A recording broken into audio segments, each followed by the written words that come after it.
गाजियाबाद में उन्हीं का विधायक, सोचिए क्या आरोप लगा रहा है खुलेआम, और कह रहा है कि अगर दूध पिया हो, पता नहीं किसके दूध पीने की बात कर रहे हैं, किसने किसका पिया दूध।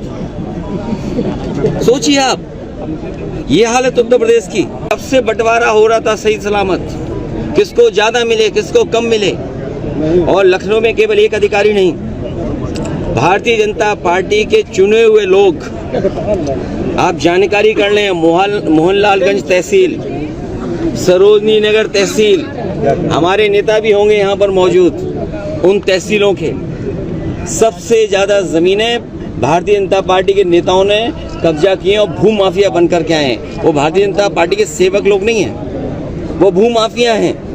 आगरा में उन्हीं का विधायक क्या आरोप लगा रहा है, गाजियाबाद में उन्हीं का विधायक, सोचिए क्या आरोप लगा रहा है खुलेआम, और कह रहा है कि अगर दूध पिया हो, पता नहीं किसके दूध पीने की बात कर रहे हैं, किसने किसका पिया दूध।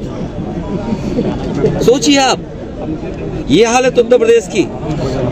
और अधिकारी सरकार मिलकर के जनता को लूट रही है। रात ही में अयोध्या का मुझे जानकारी मिली कि एसडीएम शिवम यादव पे लगातार दबाव बना रहा था, लगातार एसडीएम गाली गलौज कर रहा था, और दबाव इस बात का बना रहा था कि पैसे दो उसको, पैसे नहीं दोगे तो तुम्हारे पे कार्रवाई हो जाएगी। और सुनने में आ रहा है कि उस एसडीएम ने इतना परेशान किया कि उसके बाल तक कटवा दिए सर के, और अब उसकी जान चली गई है। कौन है इसके लिए दोषी? इस सरकार में बैठे हुए लोग करप्ट हैं, जो जीरो टॉलरेंस की बात कर रहे थे करप्शन के लिए, लॉ एंड ऑर्डर के लिए। ये एग्जाम्पल कम है, ये एग्जाम्पल कम है क्या? दिन के दिन हम याद कर रहे हैं थोड़ा सा भाई, दूसरे जो क्रांतिकारी भारत की आज़ादी के लिए, देश की आज़ादी के लिए वो अपनी जान भी न्यौछावर कर दी, उन्हें फांसी दी गई।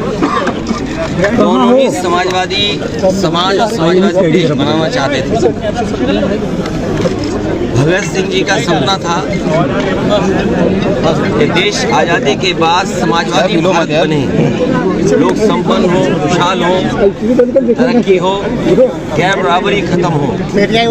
वही डॉक्टर राममनोहर लोहिया ने हम लोगों को सप्त क्रांति का आंदोलन, समाजवादी रास्ता, डॉक्टर राममनोहर लोहिया ने अन्याय के खिलाफ लड़ने के लिए, समानता का और सबको गैर बराबरी के साथ इकट्ठा करने का आंदोलन जो छेड़ा, उसमें हम लोग आज उन्हें याद करते हैं। उन्हीं के रास्ते पर हम लोग चल रहे हैं, जहाँ सप्त क्रांति का उन्होंने हम लोगों को सिद्धांत दिया। वहीं आज के परिप्रेक्ष्य में अगर हम देखें तो कभी उन्होंने दाम बांधो नीति का भी समाजवादियों को चलने का आह्वान किया था।